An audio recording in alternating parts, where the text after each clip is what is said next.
Hey everybody, and welcome to a really short video.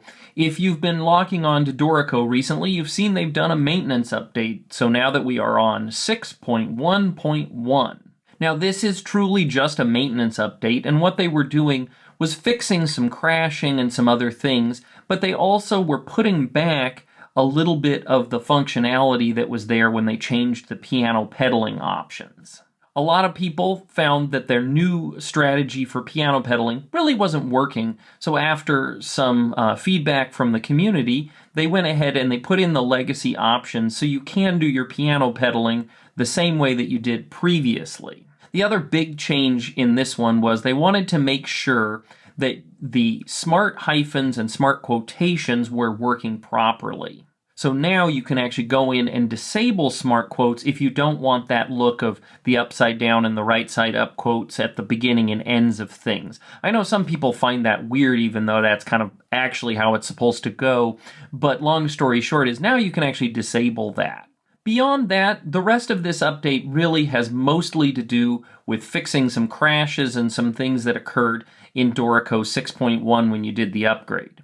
Now, when I did the upgrade, I really didn't have any problems, so I didn't really notice any of these things, but I really do appreciate when companies go through and make sure that the product is as stable as possible, because nothing is worse than working like an 8-hour day, having a crash occur, and realizing you've lost everything.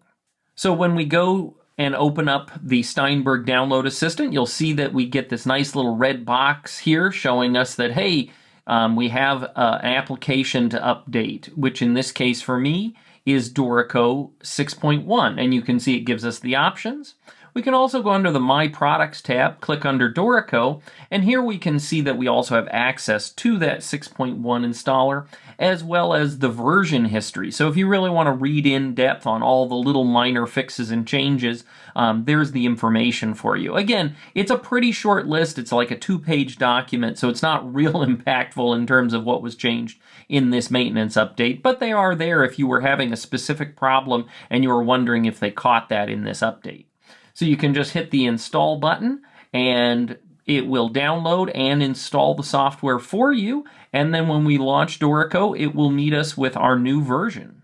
Okay, now that the installer is done, we can go ahead and launch Dorico. And there we are with the start screen for Dorico. Again, nothing really serious has changed here, but if you open up a document, you'll see that it meets us with that message saying it was created in a previous version. And then if we go underneath the engraving options, we can see those changes to the pedaling. So now we see when we go down to the pedal lines options and we look through, we see that we now have the new options that were given to us in Dorico, as well as we have the options of going back to the way it used to be. So thanks so much for watching, and I'll catch you the next time with another video.